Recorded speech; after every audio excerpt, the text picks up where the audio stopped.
Being from Africa, you understand quite early that witchcraft is powerful. The witches, the warlocks, the medicine man, all that type of stuff, it works. However, there's a sector of people that witchcraft cannot penetrate. And if you listen to people's testimonies, if you watch people's testimonies, if you read books, if you know people in your real life who have done this, they will all say, and there's a sector of people that they cannot penetrate at all. And it's not the people who sage their house. It's not the people that practice Reiki, that wear crystals, that are into other religions. They're not the people who practice Islam, Hinduism, Buddhism.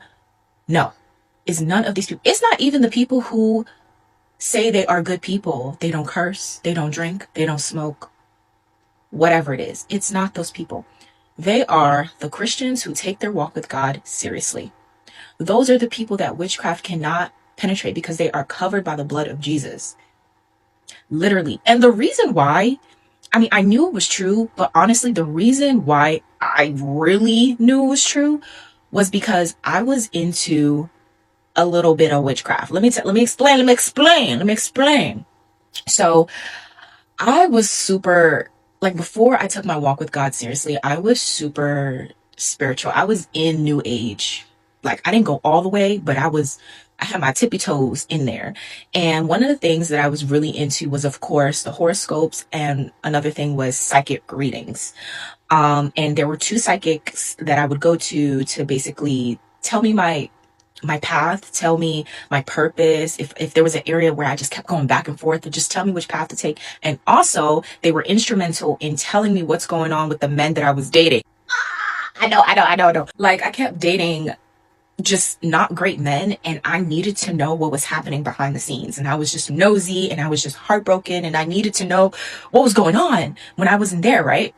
So I would go to these psychics for all of these reasons. And I found it very interesting. And I didn't know at the moment, but when I reevaluated and when I repented for all of that, I noticed how there was this guy that I was interested in. And every time I would bring his name or like little stuff about him to the psychic, both of them, I tried different times, and they would like, and all the readings that I got was like recordings, so you could hear their voice. Sometimes you could see them, and they were very perplexed. Like, they were like, my spirit guides, they would just pause and do a lot of ums, and they would not be able to tell me anything about this guy. They would not be able to give me an answer.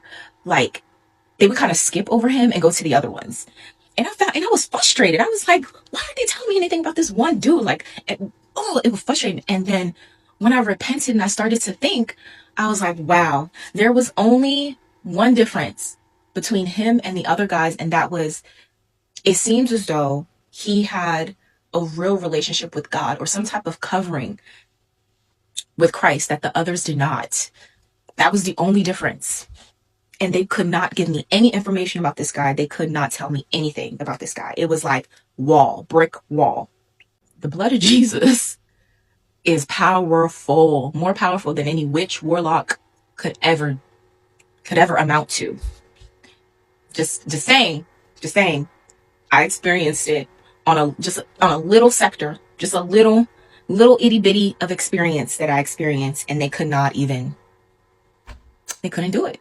They could not do it. Sometimes people, they get into witchcraft not because they're trying to harm anybody, put hexes on anybody, put love spells on anybody. They're just simply trying to gather intel so that they can move accordingly.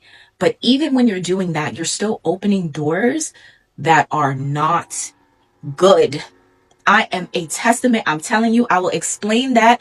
I'll do a story time on the craziness that it led me down. But trust me, it's no bueno. And I thought I wasn't harming nobody.